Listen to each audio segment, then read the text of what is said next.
Здравствуйте. Добрый день. Мы, Елена, И Роже.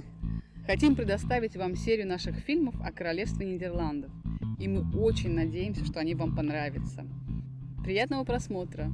В этом фильме вы узнаете о том, как лучше всего знакомиться с Нидерландами, чтобы узнать страну изнутри, а не только по обложке. Какие правила нужно соблюдать, чтобы не оказаться оштрафованными во время своего передвижения по стране. И что именно за глаза припоминают немцам жители низменных земель даже спустя 75 лет после окончания Второй мировой войны.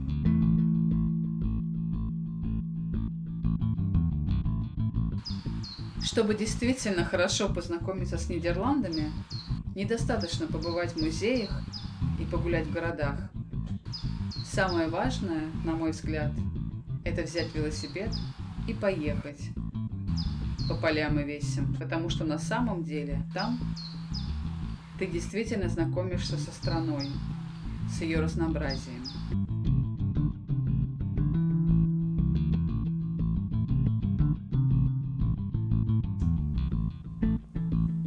В Нидерландах существует очень много возможностей аренды велосипедов, от 50 центов за полчаса до 5-7 евро в день. Возможно даже арендовать велосипед за 3 евро в день на железнодорожной станции. Но для этого нужно иметь сезонный абонемент на поезд. Также в последнее время становятся популярными велосипеды в лизинг по цене 16,5 евро в месяц в фирме Swapfiets, которую несколько лет назад открыли 3 предприимчивых студентов.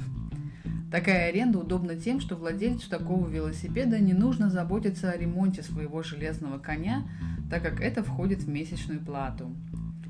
Теперь эта компания работает также и в Германии, Дании и Бельгии. Кстати, для студентов действует небольшая скидка.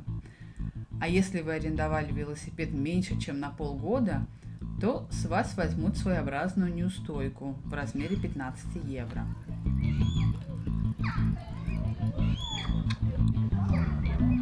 Если вы решили познакомиться с Нидерландами поближе на велосипеде, то вам нужно знать о некоторых вещах.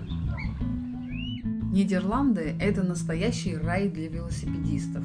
Для них почти везде есть специальные велосипедные дорожки. И существует даже такое выражение – велосипедист всегда прав. Поэтому велосипедистов пропускают все – и машины, и пешеходы. Исключения, безусловно, есть, и нужно хорошо следить за правилами дорожного движения. Но если вы не уверены, что вас машина пропускает, то лучше остановиться и убедиться, что водитель вас видит и позволит вам пересечь дорогу. Эти треугольники на асфальте, так называемые акульи зубы, повернутые к вам острым углом, означают, что вы должны остановиться и пропустить машину, велосипед или пешехода. Я всегда говорила, что нидерландцы могут на велосипедах делать все, кроме детей, потому что они едут на велосипедах без рук.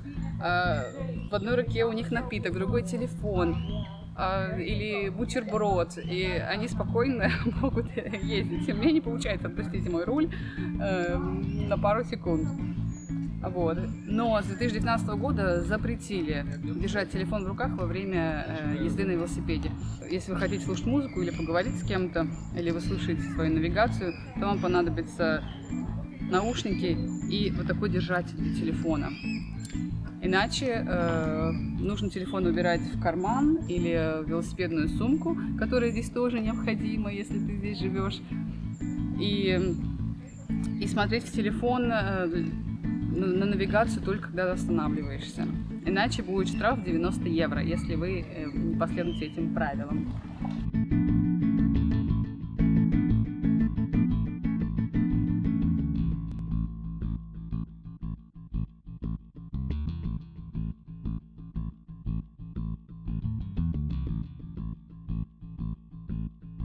Велосипед в Нидерландах не роскошь, а средство передвижения. Посмотрите, какой-то ржавая консервная банка. На самом деле даже такие велосипеды воруют, поэтому люди имеют вот такие тяжеленные цепи. Это первый замок, а это второй замок. Для того, чтобы защитить велосипед от воровства. Самое интересное, что этот замок, скорее всего, стоит даже больше, чем сам велосипед. Но в то же время хозяева велосипедов очень любят именно такие велосипеды.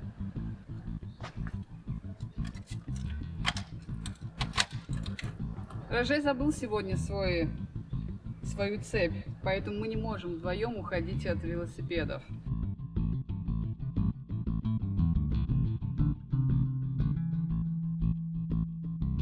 Внимание! Очень важно знать, что велосипед нельзя брать в общественный городской транспорт. Исключением является поезд. Но провоз велосипеда в поезде платный и нужно купить билет заранее, чтобы не быть оштрафованным. С 15 мая 2020 года временно запрещен провоз велосипеда в поезде, кроме складных велосипедов, которые, кстати, в сложенном виде можно провозить в поезде бесплатно. Еще одно правило для велосипедистов. Очень часто нужно смотреть, где можно ехать. В Нидерландах есть специальные велосипедные дорожки. Очень часто велосипедисты могут ездить по невелосипедным дорожкам, им разрешено. И у них даже иногда больше прав, чем у водителей машин. Но если уже есть вот такой знак, то значит, что велосипедистам здесь нельзя. Если вы поедете на велосипеде в запрещенное время, то вы можете получить штраф. Я не знаю точно, сколько сейчас это, но, по-моему, это 60 евро. Вообще, надо сказать так, не старайтесь повторять все то, что делают нидерландцы на велосипедах. Это может быть опасно для жизни.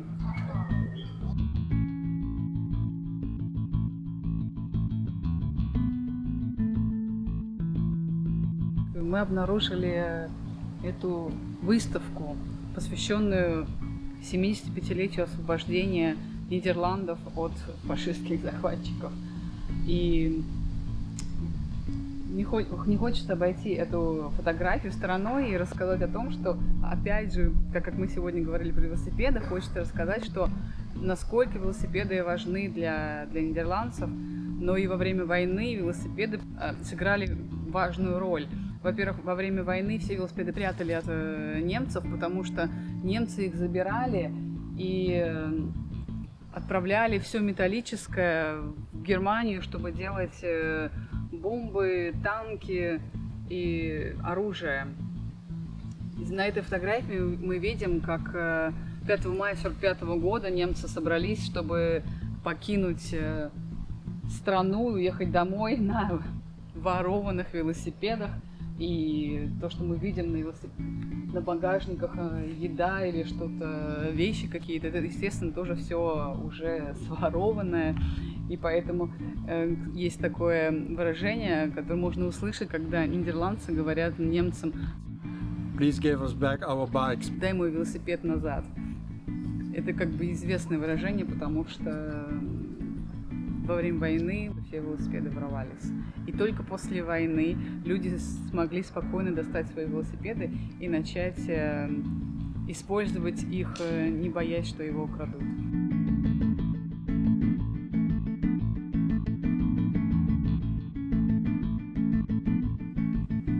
Если у вас есть вопросы, пожелания, или вы хотите побольше узнать об этой маленькой стране, пишите нам. И, возможно, мы снимем следующий фильм об этом. Если вам понравилось, ставьте лайки, подписывайтесь на наш канал. До следующих встреч. Пока. Пока. До свидания.